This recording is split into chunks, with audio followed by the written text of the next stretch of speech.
خب امروز یکم ویدئوم متفاوته، به خاطر اینکه من همیشه داشتم به این فکر میکردم که راهی رو پیدا کنم که حس خوب رو بتونم انتقال بدم، صدای طبیعت رو بتونم به گوش شنونده برسونم و واقعا احساس بکنه که توی اون جایی که من هستم نشسته و داره حرفامو میشنوه.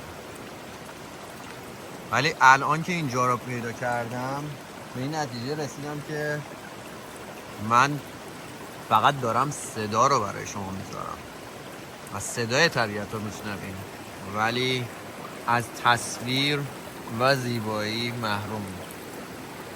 خب برای همینم تصمیم گرفتم یک شیوه جدیدی از ویدیو رو امتحان بکنم. اون جایی که میرم سعی میکنم برای شماها ویدیو بگیرم و در کنارش باهاتون صحبت بکنم که ترکیبی از حرفای دل و حرفای شیرین با صدای زیبای طبیعت و تصویر بک‌گراندی که همیشه میگفتیم پشت سرم قشنگ بودش الان جلوی چشمتون باشه و ببینین و لذت ببرین و بتونین در آینده ازش استفاده کنین. امیدوارم که خوشتون بیاد. ممنون میشم که حتما نظرتون رو در رابطه با این ویدیو و این سری ویدیوهایی که میخوام بگیرم برام توی کامنت ها اعلام بکنیم. ممنون. بریم که با هم داشته باشیم.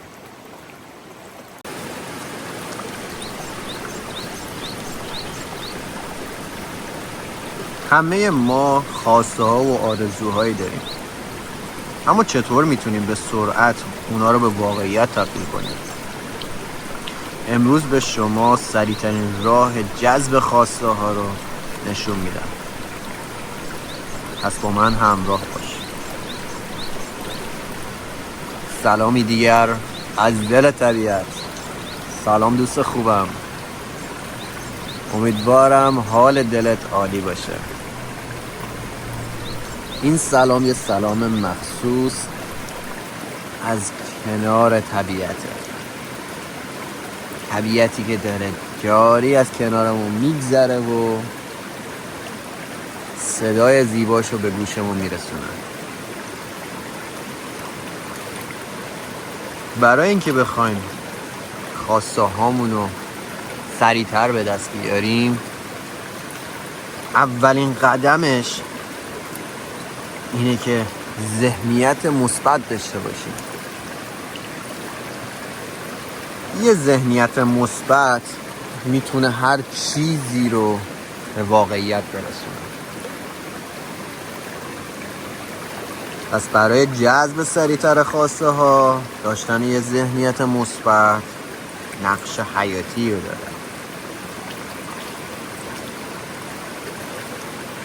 خودتون رو در حالت دستیابی به خواسته ها تصور کنید. احساسات مثبتی که از این موفقیت رو به دست میارین و توی ذهنتون برای خودتون پرورش بدین. بزرگش کن، بهش فکر کن. ببین وقتی که اون چیزی رو که میخواستی به دست بیاری چی کار میکنی، چجوری براش جشن میگیری. مرحله دوم اینه که بری و اون خواسته هات رو یه تعریف دقیق براشون پیدا کنی. برای جذب خواسته هات باید دقیقاً بدونی چی میخوای. اهداف و خواسته های خودت رو به وضوح تعریف کن و از همه مهمتر هیچ وقت فراموشش نکن، بیارش روی کاغذ. هر چیزی رو که میخوای به واقعیت تبدیل بشه بیارش روی کاغذ و تبدیلش کن به افعال حال استمراری. چون وقتی که ببین رهاش بکنی مثل این آب جاری، اون وقته که میاد و میشینه بغل در خونت. ولی اگه دو دستی بخوای بچسبی بهش یا دستت لیز میخوره. وقتی که این کارو کردی، این کار کمک میکنه که ذهنت برنامه ریزی کنه، ذهنت باورش کنه اون موقع است که تو مرحله بعدی باید هی مدام تجسمش کنیم. هر روز حداقل چند بار، چند دقیقه مختلف وقت بذار رو خواسته ها تجسم کن. خودتو تو در حالتی ببین که به خواسته ها داریم میرسیم. احساسات مثبتی که به دست میاری تو ذهنتو پرورش بده. از پرواز نترس. و تو مرحله‌ای که باید پرواز رو انجام بدی، اینو در نظر داشته باش که هر چقدر ذهنیت و تجسمت قوی باشه، بدون اقدام عملی نمیتونی به خواسته هات برسی. برای همین در کنار تمامی کارهایی که باید انجام بدی و به خواسته هات برسی سریعتر، باید براش تلاشم بکنی. برای همین کار بهترین راه اینه که مسیر و هدفتو تقسیم بندی کن. راه‌های کوچیک و قدم‌های کوچیک براش مشخص کن. اون موقع توی ذهنت اهدافتو بزرگ نمی‌کنه، ترسناک نشون داده نمیشه، قابل به دست آوردنه. پس وقتی که کوچیکش بکنی، اون موقع است که میتونی قدماتو منطقی تر برداری و برای به دست آوردن اون قدم راه مناسب رو پیدا کنی. دقیقاً درسته. اینجوریه که سریع‌ترین راه جذب خواسته ها ترکیبی از ذهنیت مثبت و تجسم و اقدام مداوم. اگه این کار رو بکنی، شگفت انگیزترین شکل ممکن